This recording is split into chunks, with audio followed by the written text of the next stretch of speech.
Concord, the most embarrassing failure in gaming history. Now, I honestly don't know about that one. We have Suicide Squad Kill the Justice League, Golem the Game, Skull and Bones, Assassin's Creed Shadows, Star Wars Outlaws. I mean, it's a battle of the titans. Is Concord one of the absolute worst ones yet?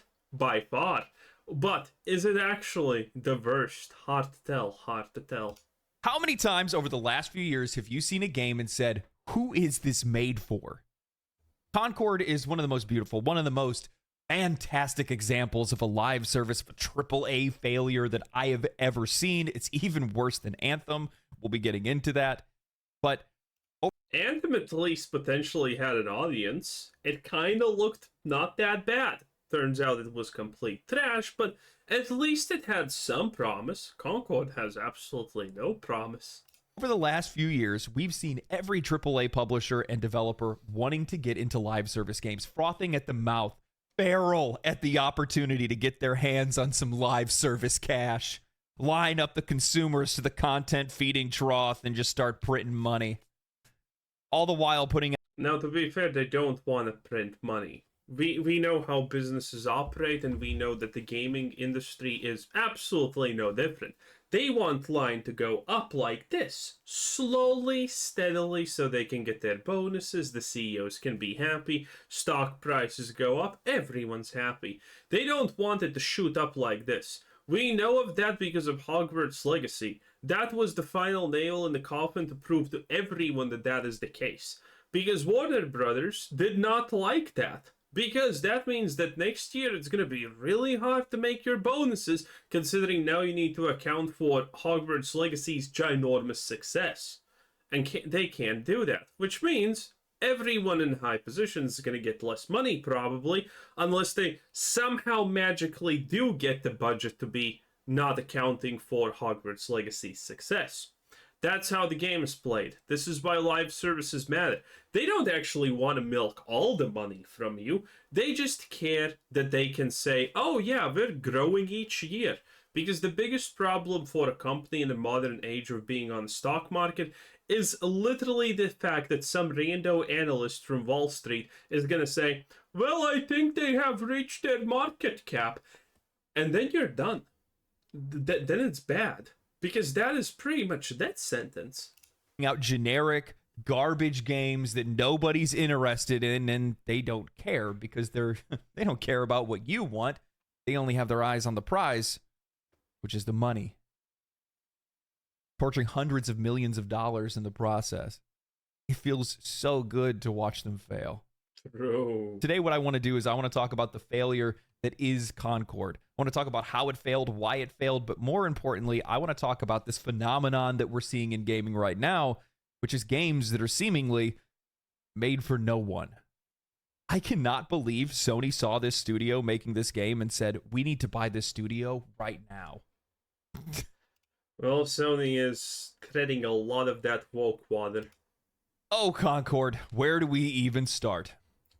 With the only white male character in the game, only white in general, honestly, and he's a baseball fan. Nice.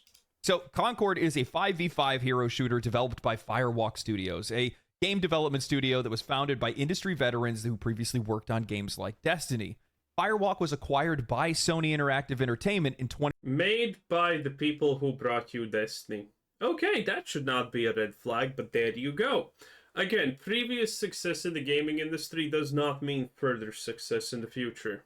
Sadly, it's not a 1-to-1 ratio. 2021 as a part of Sony's strategy to expand its portfolio into live service games. They saw Concord as it was being developed and decided in that moment they must buy this studio.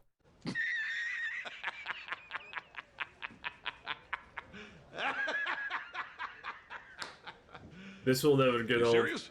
Concord, Helldivers 2, and Bungie's upcoming Marathon are all seen as pieces in Sony's effort to break into the multiplayer live service market, which has been dominated by games like Overwatch, Apex Legends, GTA 5, Fortnite, and more. Now, not GTA, but Apex Legends is slowly losing ground. Before Concord's announcement, there was some general interest. People were interested to see what Sony was going to do in live service. However, the moment that Sony revealed the game, all interest seemed to evaporate in an instant. I absolutely love this trailer. It's like there's slop.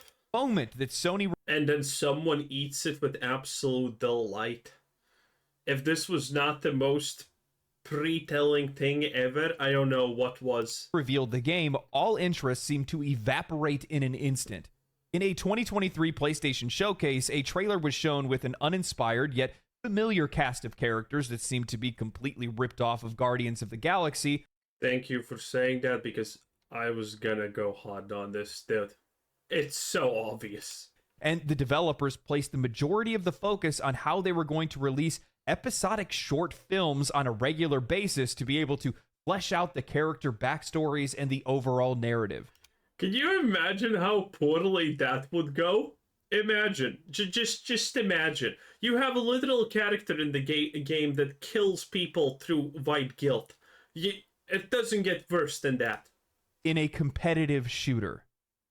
When the actual gameplay was shown as well, it's about what you would expect. A $40 Overwatch knockoff with generic gameplay, abilities we've seen 1,000 times, and forgettable maps and characters. Sony conducted a closed beta test for Concord in early July, followed by an open beta test in late July.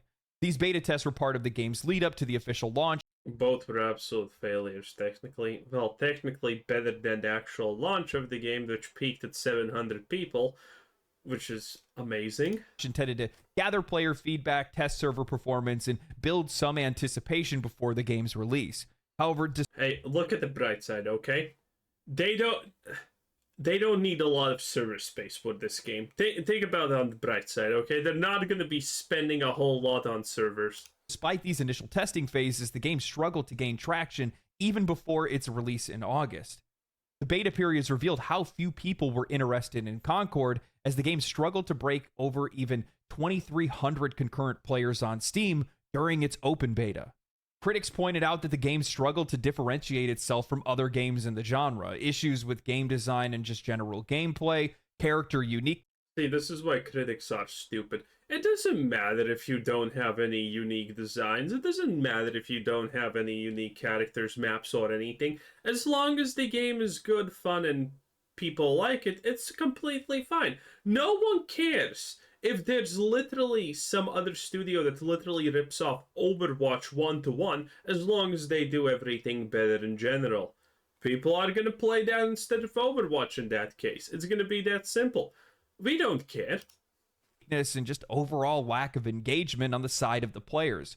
Concord also found itself in the crossfire of identity politics, with many on social media lambasting the game for its poor character designs. The game's uninspired mechanics and lack of distinct identity led to its poor reception, and the game is now sitting at less than 700 concurrent, less than 400 concurrent players on Steam. Now, I want everybody to keep in mind, this game is not failing because it's bad, or that it's missing content, or that it's broken. No, it is failing because it's bad. Definitely because it's bad. It's because nobody's interested in it. Nobody wants to have anything to do with the game whatsoever. Yeah, because it's bad. There has never been in the history of humanity a game that's absolutely a 10 out of 10 banger. Everyone loves it. It has everything you would ever want. It gives you a girlfriend in real life. And then people are like, no, I'm not gonna play this. No. People play the good stuff. It's as simple. This game is bad. It's funny that games journalists today are scratching their heads wondering why people aren't playing the game and how it failed so abysmally.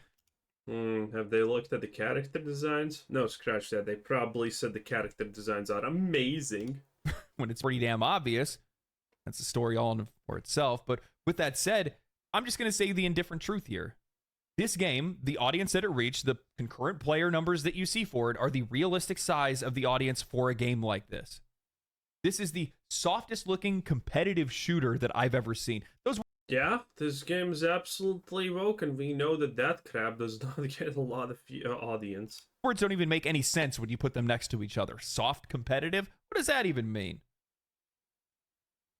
When the only things that you have to differentiate yourself from the rest of the industry, from your competitors, which there are many and they are very popular, is that you're going to do narrative short films every month to flesh out your characters, that it kind of feels like Destiny, and it has inclusive designs.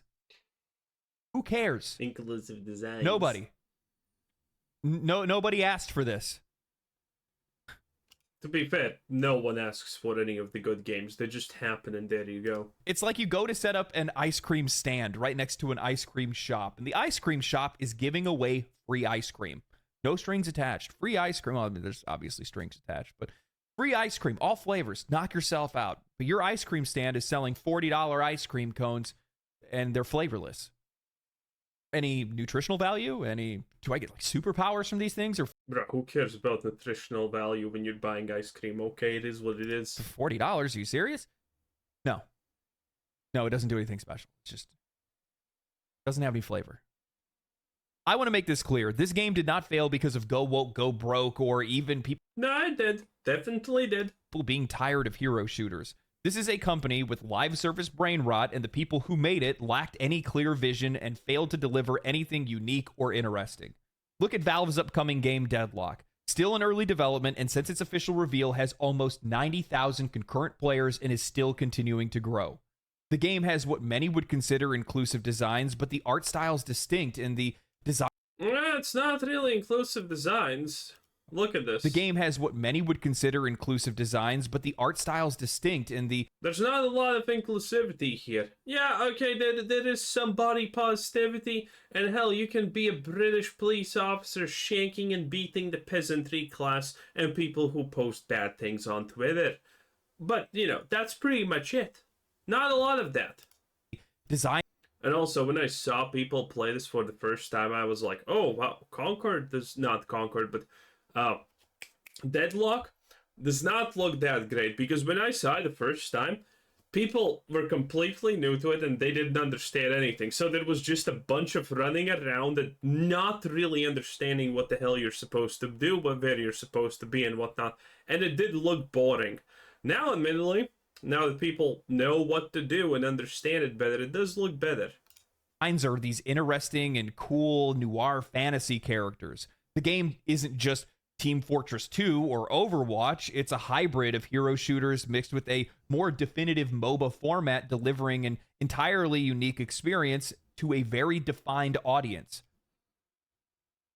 So it's Smite. You're telling me it's Smite. Not really that unique if you think about it in that way. Now again, Deadlock is way more unique than that, but the unique parts don't matter. It just seems like fun, and that's kind of where we end. There are people who want to play this, and there are more people who are interested in it. With Concord specifically, I think what we're seeing is the dilution of game design. While we've seen it over the years in other games, I think this is the clearest case I've personally seen. Concord is Overwatch.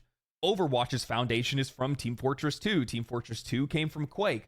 The issue here is that these other games innovated in some way, improving on their predecessors to deliver a unique experience all to themselves, while Concord's biggest selling points are that it's made by people that worked on Destiny, it has inclusive character designs, and it's using short films to deliver a story every month. Hot sauce. What a weapon. Or so.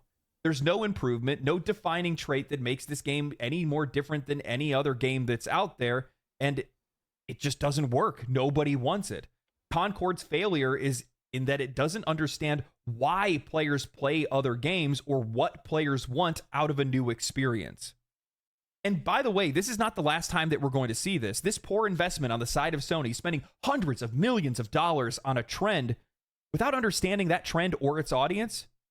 It's like watching a popular streamer, seeing that they make a lot of money, going out and buying a computer, high-end camera, microphone, setting up a Twitch account, going live, and wondering why you have no viewers. These AAA companies only see the... To be fair, a lot of people do this. A lot of people think that it's all about buying the expensive shit and blah, blah, blah. I don't even remember how much my camera costs. Not a lot. Not a lot. End result, not the road you have to take to be able to get there, nor what the needs of today's gaming market are. Concord doesn't fill a hole in the live service industry. Kill me. Just end my suffering now. And when you have people that are already committed to other games, invested financially and with time into other games, you have to do something and create something that delivers a value proposition that other games don't deliver. Nobody is looking for a competitive shooter with no teeth, no identity, and monthly movies.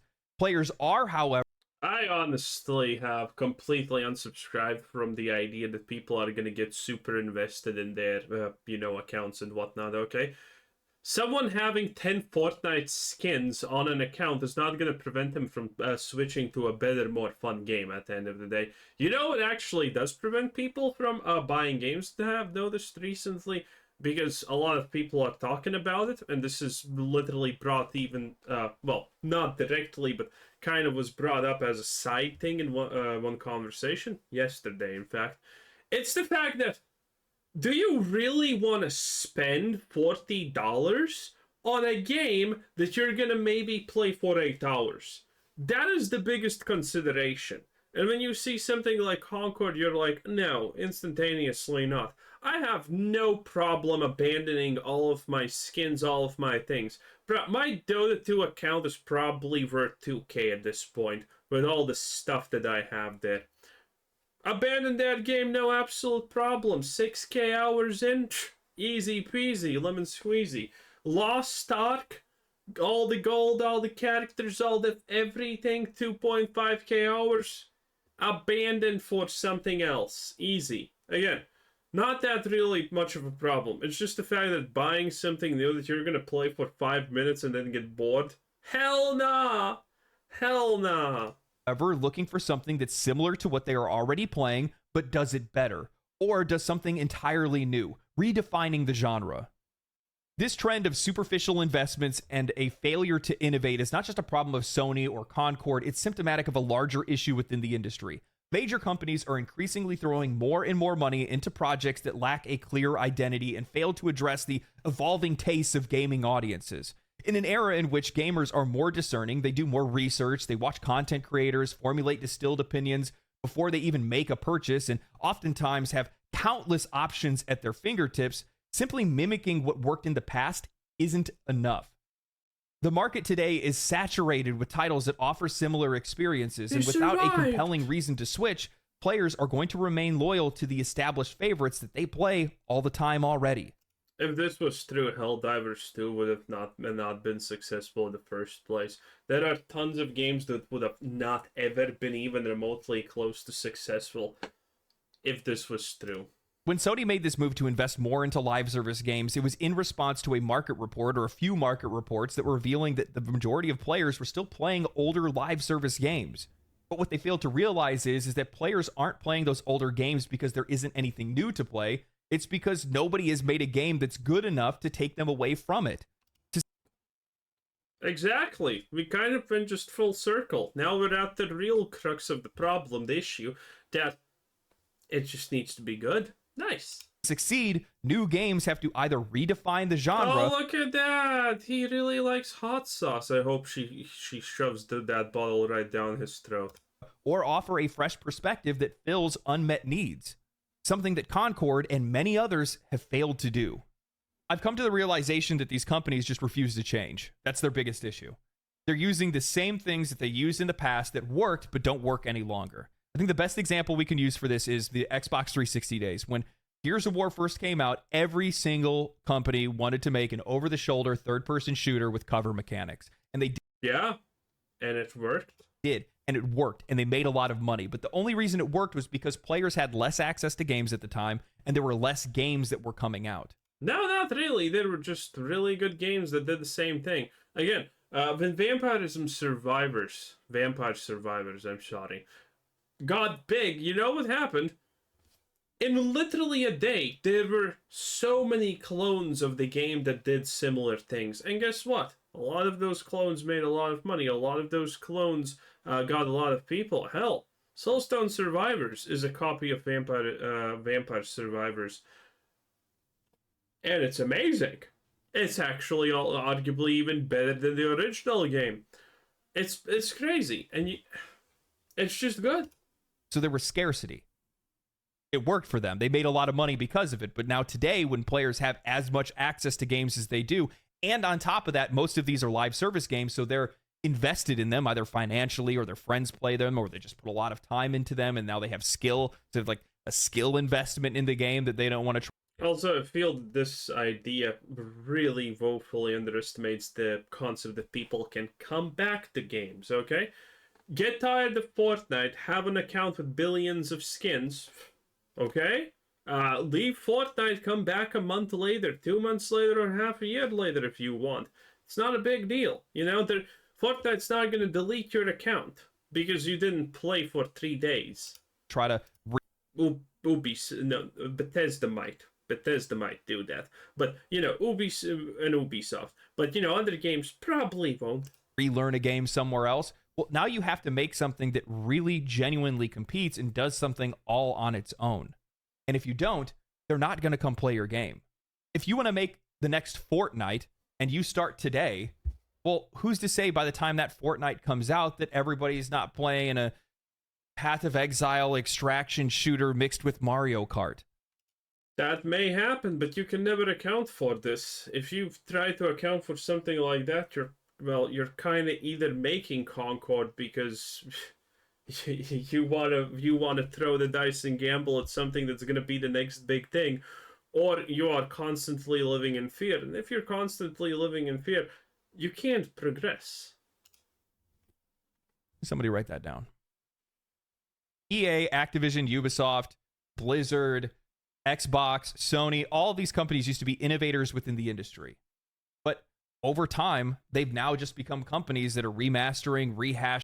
Blizzard technically still innovates, only in ways that people don't like. That's the problem. Reusing ideas over and over while trend chasing and the rest of the industry. Well, for not all the games. They don't innovate for Fortnite, Overwatch, and, you know, all different things, but They still do actually kind of innovate, but people just don't care because it's not good enough. Innovation itself doesn't mean success. Look at Tesla. Is just running laps around them. Tesla, the historic figure, not Tesla, the car company. That's what the kind of failure that Concord is. Keep in mind, they started developing Concord right after years. Overwatch released. 8 years So they literally later. saw that game and said, let's make that. What are you thinking? It is pretty sad because, yeah, Concord took 8 years to make. That is abysmally sad. What's even worse than this is the fact that these companies have no idea who they're selling to. They're being misled by data. And I want to talk about that.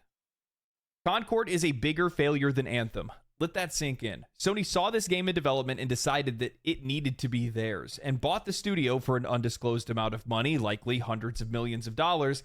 Then the game was in development for 8 years, so they spent another $100 million developing it. And now they're left with, as of recording this video, less than 400 players playing the game on Steam. Anthem, one of the biggest gaming disasters in gaming history, sold over 5 million copies, and EA spent $100 million to develop it. Adjust for inflation, and they Anthem was so not expensive. What the hell? Spent even more, but still made their money back. How does this happen? Why does this happen? How could Sony, a cornerstone of the gaming industry, see a game like Concord and think it's a sound investment? Think that it's the future of live service? Moreover, how could developers of this game come to believe that this game was worth making in the first place? That a generic ripoff of Overwatch with boring and ugly character designs was worth 8 years of development and the time? Easy. Because Fortnite, after PUBG launched, was a boring and inspired ripoff of PUBG. And look where we are now. Exactly. Ripoffs work. You just need to make them appealing in some way. You need to make them good in some way. Fortnite managed to do that. Concord decided that it's going to suck dick. Time of Bungie veterans. Well, it's simple. Social media. All right, now try to follow me here. I think that we are in a moment in time in which these studios are doing their market research based off of social media. They catch trends, discussions, and more, distill it into what they believe is the current gaming audience. So, As for all of human history, huh? Okay. And then they make a game based off that research. They look at the games that people are playing, and then they look at the people that are playing those games, what they're interested in, what they talk about, how they identify, and they try to make a game based off that audience. It's a core principle of marketing, finding a target audience, understanding them, and delivering a product or service to the broader section of that audience. However, what many of them fail to realize is that people that are on social media are not the people that they are in real life. While it's true social media drives engagement, it's not indicative of consumer behavior. If consumers did buy based on what they said on social media, then nobody would be buying gasoline, fast food would be going out of business, and none of us would be using cell phones or any. I feel that that's an extremely disingenuous argument here. Because, who says they're following everything that's said on social media? What if they're just looking at what's trending in social media for gaming, for example, specifically?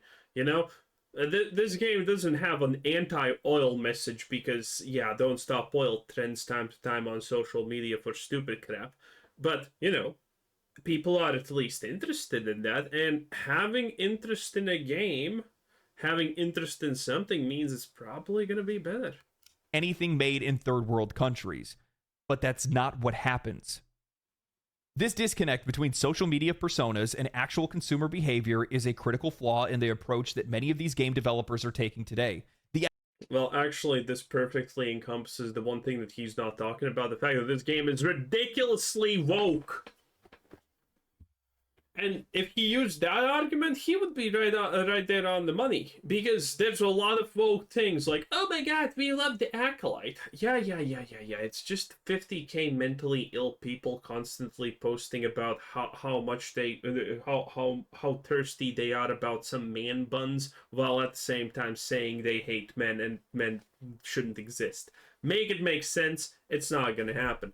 And yeah, if you follow, if you follow the woke part of the argument that we need more games and inclusivity and all of that garbage, well, this game starts to slowly exist. Now, they could have might as well actually followed the woke crowd and not understood, wait a minute, the woke crowd actually just spouts a bunch of nonsense and they never buy the games that they said that are good and should be supported. The idea that you can capture the essence of a successful game by analyzing online discussions and trends is fundamentally misguided. No, not at all. When Fortnite popped off, a lot of people were talking about Fortnite. You could see a lot of channels were literally created just from Fortnite. A lot of people currently living the limelight and making hundreds of K a month started their existence because of Fortnite. I mean, trend chasing works. That's why people do it. Social media platforms amplify certain voices and trends, often giving a skewed perspective on what the broader community actually values.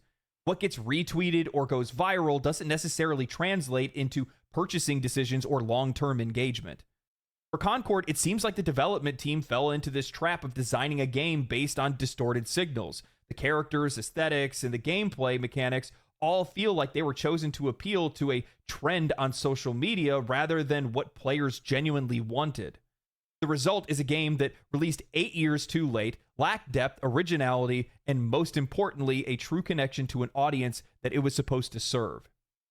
This failure highlights a growing issue within the games industry, the over-reliance on data-driven decisions devoid of any creative insight. Arguing that data-driven decisions are a bad thing is really not smart, okay? Almost all decisions are data-driven, otherwise they fail.